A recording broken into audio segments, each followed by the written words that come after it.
বিসমিল্লাহির রহমানির রহিম। আসসালামু আলাইকুম। সবাইকে স্বাগত জানাচ্ছি নতুন আরও একটি রেসিপি দেখার জন্য। আজকে আমি দেখাবো পুঁইশাক দিয়ে চিংড়ি রান্না। এখানে আমি একটি হাঁড়িতে 3 টেবিল চামচ পরিমাণ মতো রান্না করার তেল দিয়েছি। দিয়ে আমি পরিষ্কার করে ধুয়ে নেওয়া চিংড়ি মাছগুলো দিয়ে দিয়েছি। দিয়ে এর মধ্যে আমি কিছু পরিমাণ হলুদ গুঁড়া, মরিচ গুঁড়া আর একটু পরিমাণ লবণ দিয়ে এটাকে ভেজে নিব। 3 থেকে 4 মিনিট এটাকে আমি ভেজে নেব।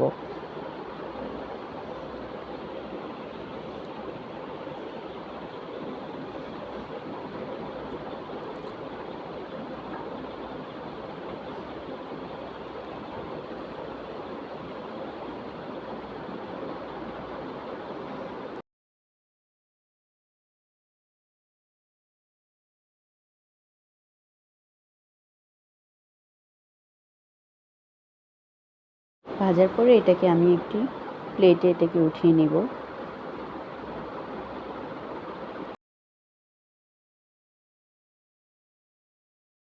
এরপর আমি এখানে দিয়ে দিয়েছি 2টি মাঝারি সাইজের পেঁয়াজ কুচি। তারপরে দিয়ে দিচ্ছি হাফ চা চামচ পরিমাণ মতো রসুন বাটা। একটু তেল আমি এখানে দিয়েছি, 3 টেবিল চামচ তেল দিয়েছি। দেওয়ার পরে এরপরে পেঁয়াজ দিয়েছি, তারপরে দিয়েছি রসুন বাটা। এরপরে আমি হাফ চা চামচের চাইতে কম দিয়েছি হলুদ গুঁড়া আর হাফ চা চামচ পরিমাণ মতো দিয়েছি মরিচ গুঁড়া। মরিচের গুঁড়াটা খুবই কম দেওয়ার চেষ্টা করবেন, তাহলে কালারটা ভালো আসবে। তারপরে দিয়েছি আমি একটু পরিমাণ লবণ। শাকের সাথে লবণটা খুবই খেয়াল করে দিতে হবে। তারপরে ছোটো সাইজের একটি আলু দিয়েছি, আর এখানে আমি শাক দিয়েছি, খুবই অল্প পরিমাণ কিছু শাক দিয়েছি। দিয়ে এটাকে আমি রান্না করব। এটা যখন 5-6 মিনিটের মতো রান্না হয়েছে, তখন এটাকে আমি একটু নেড়ে চেড়ে দিব। নেড়ে চেড়ে দেওয়ার পরে এটার সাথে আমি ভেজে রাখা চিংড়িগুলো দিয়ে দিব।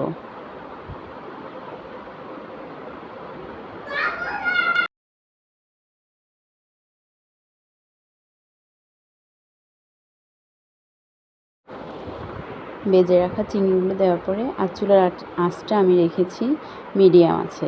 এরপর এটাকে আমি মিডিয়াম আছে এটাকে রান্না করে নেব 5 থেকে 7 মিনিট আবার। আর প্রথমে যখন আমি আলুটা দেখতেছি এটা সিদ্ধ হয়েছে কিনা। আলুটা সিদ্ধ হওয়ার পরে এটাকে আমি নামিয়ে ফেলবো। আলু সিদ্ধ হওয়া মানে আমার শাকগুলো সিদ্ধ হয়ে যাবে। তারপরে আলুটা যখন সিদ্ধ হয় না, এটাকে আমি আরও কিছুক্ষণ রান্না করতেছি। আর এটাতে আমি আর পানি দিই নেই, এভাবে রান্না করেছি।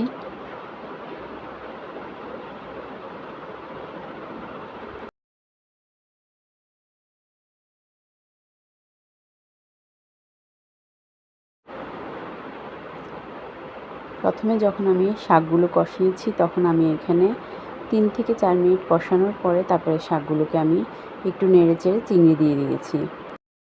ব্যাস হয়ে গেছে আমার পুঁইশাক দিয়ে চিংড়ি দিয়ে রান্না। সবাইকে অসংখ্য ধন্যবাদ।